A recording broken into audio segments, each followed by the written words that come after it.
আমি রাজ্য সরকারের কাছে দাবি জানাচ্ছি, অনুরোধ নয়, উপরোধ নয়, আবেদন নয়, দাবি জানাচ্ছি যে সেকশন 18 অনুযায়ী আগামী 2 ঘন্টার মধ্যে স্কুল সার্ভিস কমিশনে একটা ডিরেকশন পাঠান, যাতে বোঝা যাবে যে আপনাদের সদিচ্ছা আছে যে ওএমআর শিটগুলো পাবলিশ হোক।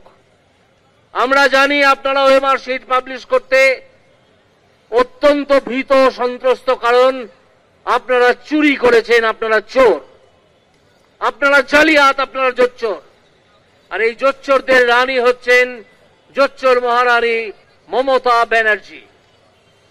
তাই আমরা আশা করব আগামী 2 ঘন্টার মধ্যে একটা নির্দেশ স্কুল সার্ভিস কমিশনে আসবে এবং সেই নির্দেশ পালন করে স্কুল সার্ভিস কমিশন সকলের ওএমআর শিট পাবলিশ করে দেবে।